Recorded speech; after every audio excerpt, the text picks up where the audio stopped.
Okie dokie, everyone. My name is Thane, and this is my kitchen. I'm really excited to be here with you today. We're going to be cooking a lovely Valentine's Day dinner. Butternut squash puree with some sauteed mushrooms, and then finish it off with our beautiful short rib ravioli. It's got a lot of fruitiness in there.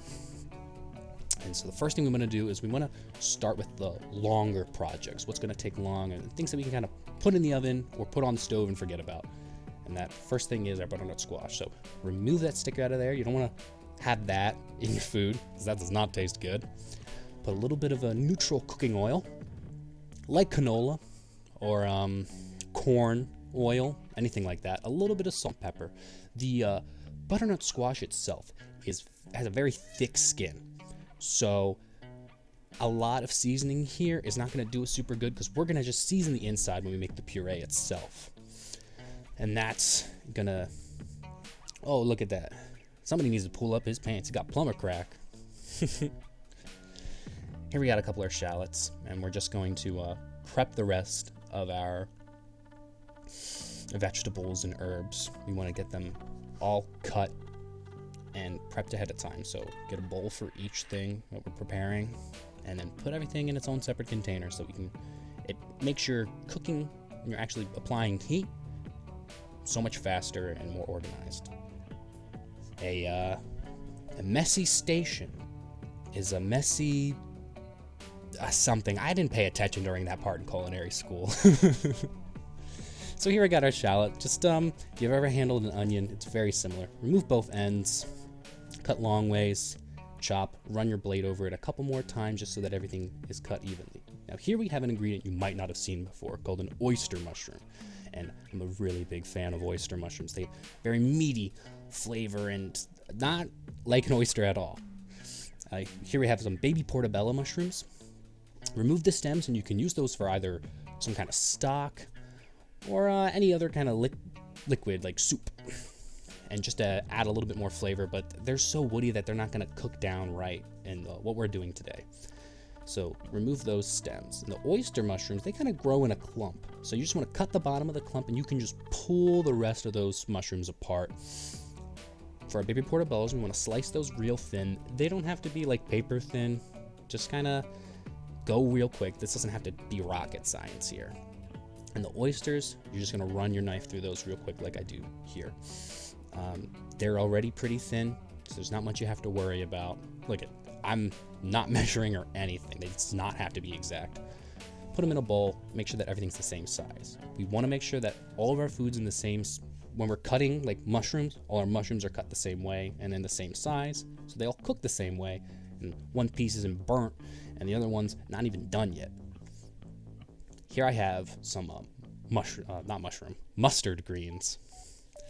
And these mustard greens are kind of spicy and add a really nice flavor to the braise, which is where this is going to end up. If you don't have any mustard greens around you, you can use collard greens, you can use Swiss chard greens, turnips greens, anything basically with a green at the end you can use. I like the mustard because of its spiciness and because of it was in my fridge when I bought it earlier. Now we have our fresh herbs with some thyme and flat leaf parsley. Parsley kind of just goes with anything. You can throw parsley in there and it's just going to make something taste pretty good. Just going to add a little bit of freshness. And our thyme, I wanted to use chive, but there was no chive at the restaurant that grocery store that I went to. And, you know, sometimes you're just not going to get the ingredient that you want and you had to improvise a little bit. And so that's why I kept the thyme and decided to improvise, and I threw that into the braise in itself, and I still put the mushrooms, I still use the thyme in the mushrooms. You want to just cut the mushrooms up thin, and then with the parsley you want to really make sure you mince that down pretty good. Now here I have garlic, and I'm only doing 4 cloves of garlic. I have 3 right there, but I lost some of the footage. I had to switch SD cards, and a total of 4.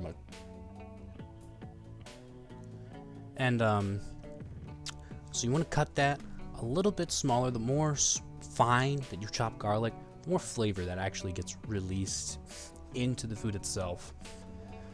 It has something to do with like flavor being processed in the nose. The smaller you cut garlic, the more like smelling chemicals are released, which impact the flavor. And right now, I'm simply demoing, or attempting to, I should say, how to open a bottle of wine. You want to make the corkscrew a little bit off center to the right and then put it in, because just the nature of the screw itself will make it go off center, and you want that screw to go in as straight as you can, because sometimes the cork can break if it goes in at an angle. And then simply hold the neck of the bottle in one hand and then leverage it out, pull it out with the other. Should take 2 movements. Now get your pan hot, add a little bit of oil, and add your shallots. Sweat the shallots. Don't get them to this color like I did. You don't want to be a dummy like Thane. Learn from my mistakes. Do as I say, not as I do. But when your shallots become translucent, you add the garlic. Only cook the garlic until it starts to smell. When garlic becomes fragrant, that's when it's done cooking. You want to add your blueberries, blackberries, smash them up if you can. If you already have the wine open, which I didn't have at the time of filming, just add the wine, then add your blackberries and your blueberries, because that'll stop the cooking of that garlic immediately. And garlic is the trickiest thing to cook when you first start, if you want my opinion. Just because you have to get out of your head about thinking that cooking is all about eyesight, and it's not. It's about using all 5 of your senses effectively, and that's how you really become a good cook. This is going to be our braising liquid, and once we bring that to a boil, so just off to the side now, put that there, get that hot. Now we're going to do our short ribs, and I really don't trim any fat off of them. I like all that there. We just do salt and pepper on both sides, and get your pan hot right now. I'm gonna sear my meat with a cast iron pan.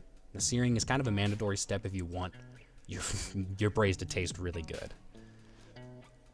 I always sear in my cast iron. Cast iron gives a really nice sear. If you don't have a cast iron pan, then just get that one pan that's basically just a sheet of metal, because those will do a good job at searing. Right here, you see the level of smoke that's coming out of my pan? That's too much smoke. We don't want that. Take it off the heat for a little bit. Just a couple seconds, 30, maybe a minute. And anytime I say get something off the heat, that's going to mean you remove it off the fire. Don't just turn it down low, because that's not going to be quick enough. You actually want to remove it and just let it cool for a second. If you are just being quick, sear this quick and easy on both sides. Boom, boom, done.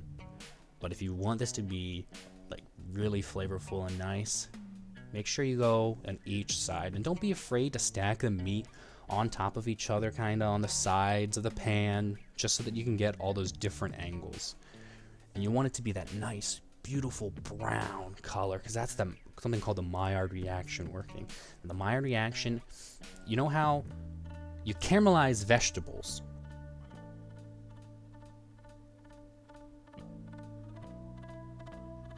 but you brown meat. And that's just all we're trying to do here, is each side we want it to be nice brown, something called GBD, golden brown and delicious. Now that that's all done, we simply take that and put it in our braise. Turn our braise up to high to get it back to a boil, and then reduce it to a simmer. Put a lid on that. That's what I do, and I do later, but I would just start it from the beginning. And then for this, you're gonna want to take about 4 hours. Short ribs take a long time to cook, and so that's just at the least. It might have taken me about 5 or 6. I tried timing it, but I kind of lost track of the timer. So we got that heavy boil. Now's the time. This is a boil. We're gonna put it down to a simmer. Add a little bit extra seasoning, some salt and pepper. Throw that in your thyme. Throw in thyme sprigs. I actually am gonna say don't throw in the chopped thyme, because the sprig is gonna give it all your flavor that you need. I just say throw 2 in instead of the 1 that I do. And then I'm checking on my butternut squash right now. Just stick a knife through it, and if it goes through easy, you know it's done. I am not afraid. I will just stick my hands in there, and after you kind of deadened the cells and all the nerves in your hand, touching hot things is not a big deal.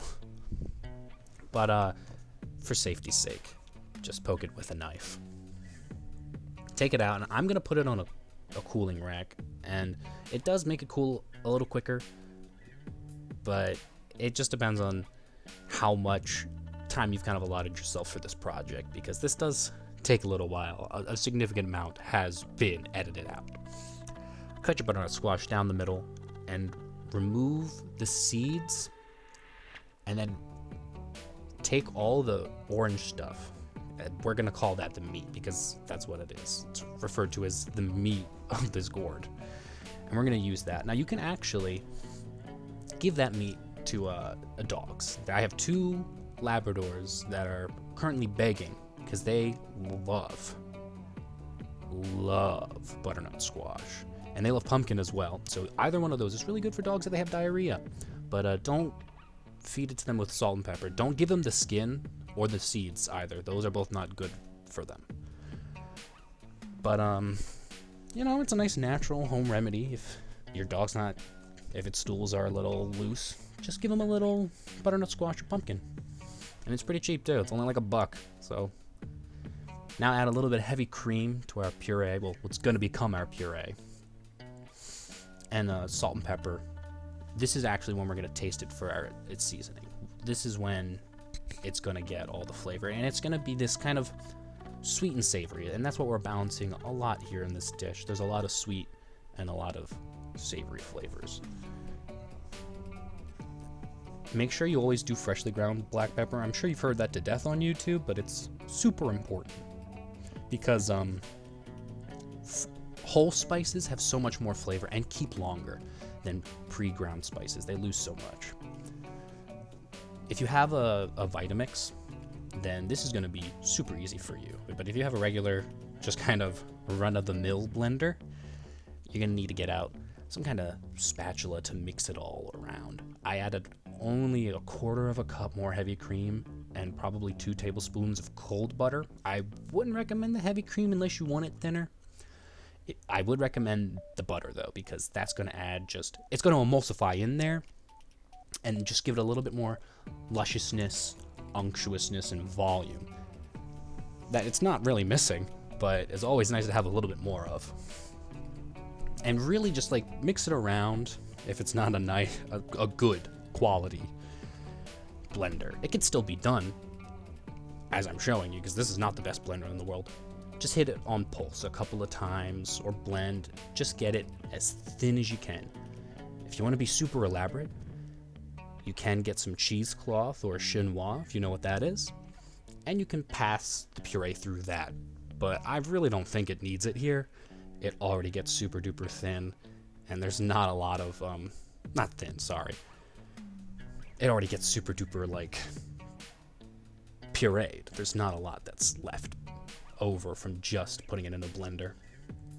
Right here I add my dandelion greens, and you want to do that 45 minutes before your meat is done. So right about when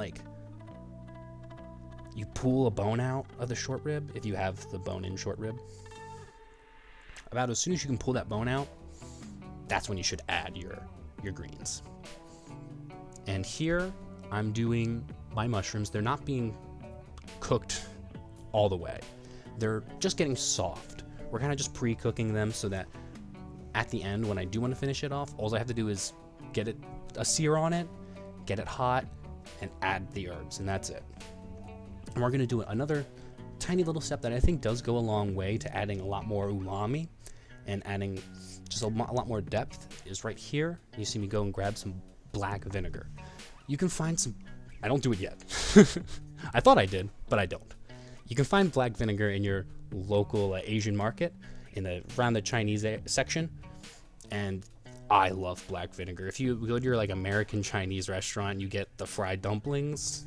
That's the dumpling sauce. It's black vinegar, ginger, soy sauce, and whatever other spices they might use in theirs.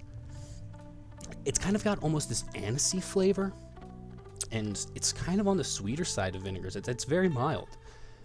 I would recommend using it as an American cook. It's a much more mild vinegar than the other ones that are on the market right now, and you can use it in a lot more.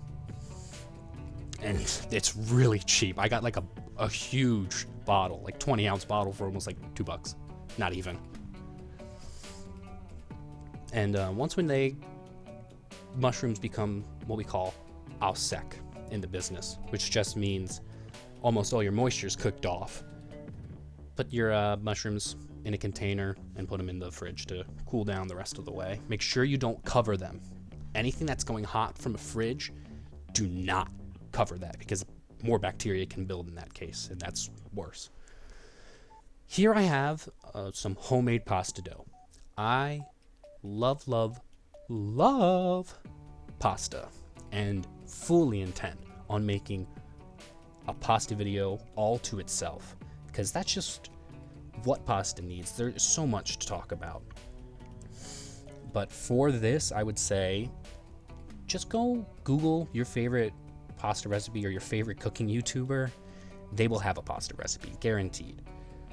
If you want a basic one off the top of my head, a pound of flour to 4 eggs, and just knead that for about 10 minutes and let it rest for an hour. Actually, knead for 15. You want a little bit more gluten with ravioli, and you get gluten development through kneading your pasta. For the ravioli, if you are familiar at all with a pasta machine, there's numbers on the side. I wish I could tell you what unit they're in. I do not know. Nor do most people, I'm pretty sure, because anyone I've ever worked with has just set it to the number setting. And for ravioli, I would set them to a 4. Another fun fact is you can square off your pasta dough here. And you do that simply by go about rolling it like you normally would till you get to about a 5. And then when you get to that 5, do as I'm doing here and just fold it once more in half. And it kind of look like a hot pocket. And then take that hot pocket and roll it again at a 7 long ways back down to a 4. You'll square off your sheet, giving you much more yield. And now here, I'm just draining the braising liquid, because we're going to reduce that, and that's going to be our sauce at the end here, and it's going to be so good. If you decided to use beef stock, it's going to be much more thick and rich. But since I had homemade chicken stock, I thought that the chicken stock itself would be lighter and go with kind of the lightness that I'm trying to find in this dish. It's still a very, very rich dish. So be careful if you're using the beef broth, because it's just going to make it even more rich. Reduce your braising liquid to about half. You want it to get syrupy almost. In the meantime, take your short rib mixture here, add about a half cup of Parmesan cheese, and then just a tablespoon of freshly chopped parsley. And mix that in there, and that's going to be our filling for our ravioli. Everything else is in there. We got blueberries, blackberries, the shallot, garlic, and your mustard greens, or whatever other greens you used. Right here, make sure you take the time and feel through your short rib to see if there's anything that doesn't feel right, and kind of take this time also to pull apart those muscle fibers. You want it to be nice and tiny and small. There's this bit of kind of connective tissue that connects the bone and the muscle. You want to remove that because it's not going to cook down in nearly as much time as you have. So throw that out of there. There should be one for every piece of short rib you have. This is what you want your sauce to be when you pour it out. If you have enough time, you can put it in the fridge and let it cool down that way. I put mine in the freezer. I'm doing this because it's a much easier way of degreasing it than how you would do it in a restaurant, which is you take like a ladle and try to MacGyver it that way. But if you put it in the fridge, the fat itself will collect at the top and you can just scoop it off. Here I have a simple egg wash. An egg wash is just 1 egg yolk to 1 tablespoon of milk, and you just do the whole sheet, just the whole one side of the sheet. Because with the way that I do my ravioli is I have one crease that is like a guaranteed crease because I'm gonna fold this ravioli sheet on top of itself. If you have a regular ravioli maker, you have to use 2 sheets and put them on top of each other. This I get a little bit more yield from, and I don't have a ravioli maker and don't want to spend the money on it. So I'm just gonna do it this way. You want each of your pieces of filling to be about the same size, same weight, but I'm not gonna get in there and like measure it out. I don't think it needs to be that complicated. When you fill your ravioli and start to seal it, you want to work your way from the back where that kind of permanent seal is to the front. You don't want any air bubbles, because if there's an air bubble, your whole ravioli is gonna pop, and that is just, then you're gonna be waterlogged and it's not gonna be fun. And nobody likes a water-soaked ravioli anyway. When you cut the ravioli, I have a ravioli cutter. You don't need one, it's just for looks. Go a little bit bigger, because we're gonna cut it again to kind of shape the ravioli to its final shape that we want.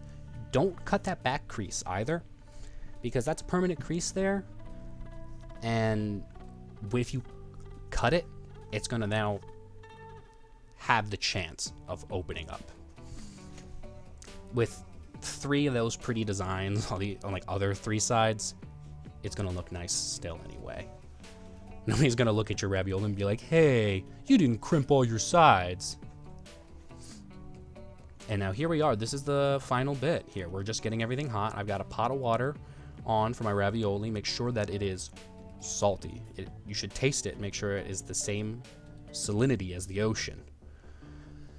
And I'm just getting the butternut squash hot. The top right is where my sauce is gonna go. As you can see, all that yellow stuff on the top of my sauce, it's not a very good angle. That's all fat. That's not gonna reduce. That's not gonna add anything to your sauce. Fat is like the #1 enemy of your sauce. And since we cooled that off earlier, it makes it so much easier to take off. And now that we put this in the pan, it's gonna reduce and get so much thicker. It's gonna be so much better. You trust me on this, guys. On my top left there is where my mushrooms are gonna go, and I'm just getting that pan nice and hot, so you get that sear on there. As you can see, I'm already mixing in the mushrooms.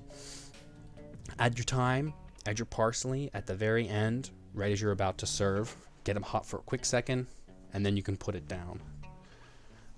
Your ravioli should cook for about 6 to 8 minutes, but make sure you check them beforehand. Fresh pasta doesn't take nearly as long of a time to cook as boxed pasta, but with the ravioli, it's a little bit harder to tell. So maybe put in a tester ravioli so that you can test it and see the doneness for yourself, because poking at it, it's only so accurate. You want your butternut squash on the bottom when we're our final plate. Then you want to do the mushrooms. If you have another way to plate, by all means, go ahead, but this is just how I do it. You want to put your raviolis around there.